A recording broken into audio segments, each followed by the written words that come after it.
ये तो जब फाइनल वोटर लिस्ट आएगी मार्च के महीने में तब साफ हो पाएगा, लेकिन उससे पहले ही राज्य निर्वाचन आयोग जो ग्रामीण इलाकों की पंचायत के लिए जो लिस्ट तैयार कर रहा है उसमें 12 करोड़ 69 लाख वोटर हैं। ये दिसंबर की लिस्ट है। 12 करोड़ 69 लाख अकेले ग्रामीण इलाकों में, और पूरे उत्तर प्रदेश की जिसमें शहरी क्षेत्र भी जोड़ लिए जाएं उसमें महज 12 करोड़ 55 लाख का आंकड़ा इस ड्राफ्ट में सामने आया है। तो वो मार्च से का इंतजार तो मार्च में होगा, लेकिन ये तो 6 जनवरी को ही साफ हो गया ना, जब पहला ड्राफ्ट आ चुका निर्वाचन आयोग का। ये इतना बड़ा डिफरेंस कैसे है?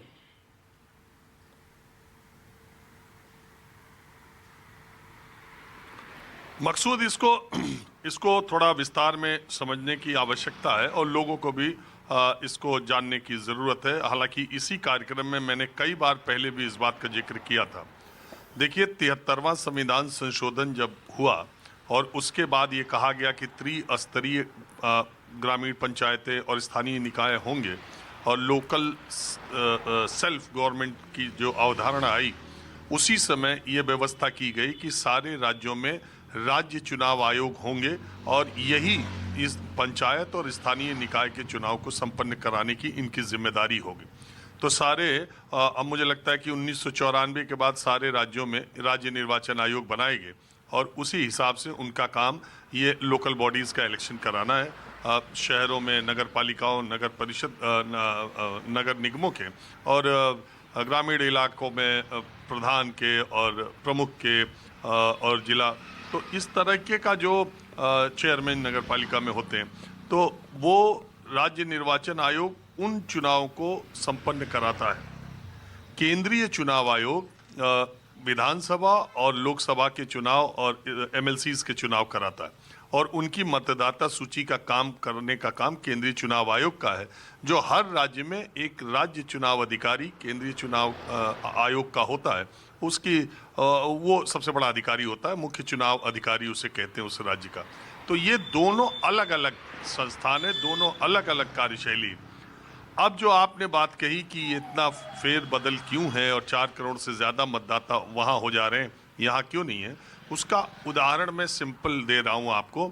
उत्तर प्रदेश के किसी भी गांव में आप चले जाइए तो वहाँ की जो पंचायत की अभी जो लिस्ट आई है वो वहाँ के एसआईआर लिस्ट से कम 30% का अंतर उसमें आप पाएंगे।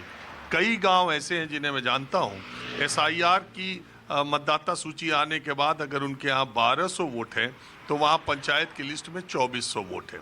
अब ये कैसे है? ये ऐसे है कि जो एसआईआर हुआ तो उसने जिन जिन राज्यों में अभी एसआईआर हुआ है, केंद्रीय चुनाव आयोग ने ये पूरी तरह साफ कर दिया है कि पूरे हिंदुस्तान में वोटर आप एक जगह के बनेंगे और एक ही वोटर आईडी कार्ड आपका होगा। अगर 2 जगह होगा तो डुप्लीकेसी में जाएगा। अगर मृत लोग हैं, मृत हैं या शिफ्टेड हैं तो उनका नाम वहाँ से कट जाएगा, जहाँ है वहाँ बनवा लें। तो इस दृष्टि से अगर आप देखें तो पंचायत के चुनाव की जो मतदाता सूची उसमें ऐसी कोई व्यवस्था नहीं है। मृत लोगों का नाम काटा गया, लेकिन शहरों में रहने वाले लोगों ने भी वहाँ पंचायत चुनाव में अपना वोट बनवाया है या उनका वोट बना हुआ।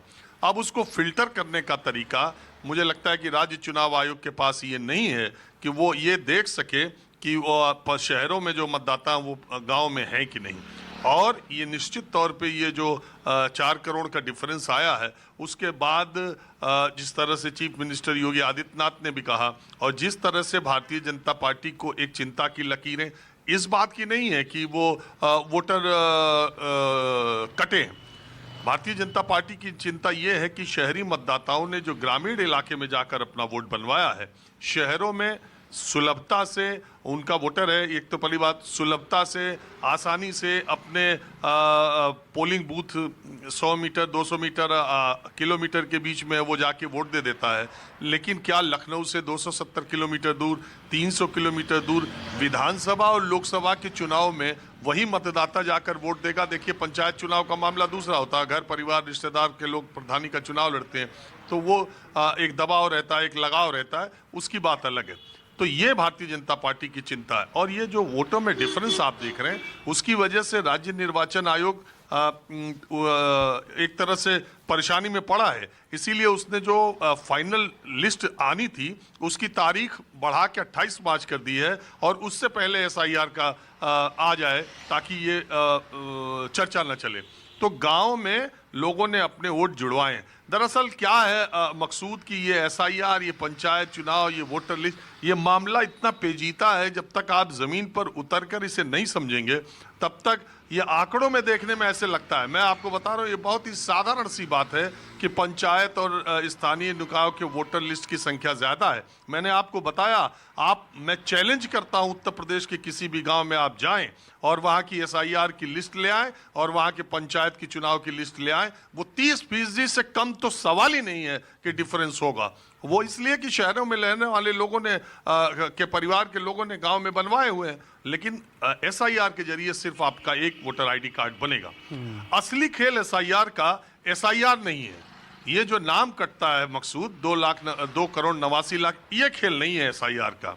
एसआईआर का खेल शुरू होता है एसआईआर की ड्राफ्ट लिस्ट आने के बाद, जब मामला एडिशन का है, जब मामला डिलीशन का है।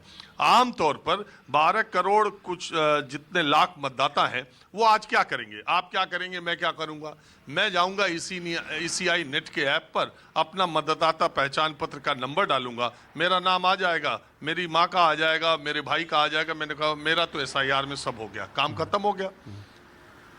अगर फाइनल ड्राफ्ट सूची के वक्त आपने फिर नहीं देखा तो हो सकता है कि ये जो आज एसआईआर के बाद नाम आया है ये डिलीट हो जाए और आपको पता नहीं, आज ही आप मुतमईन हो गए और जब वोट देने के लिए आप पहुंचे तो पता चला आपका नाम तो वोटर लिस्ट से गायब है। अब देश में कितने प्रतिशत लोग हैं जिनके पास स्मार्टफोन है?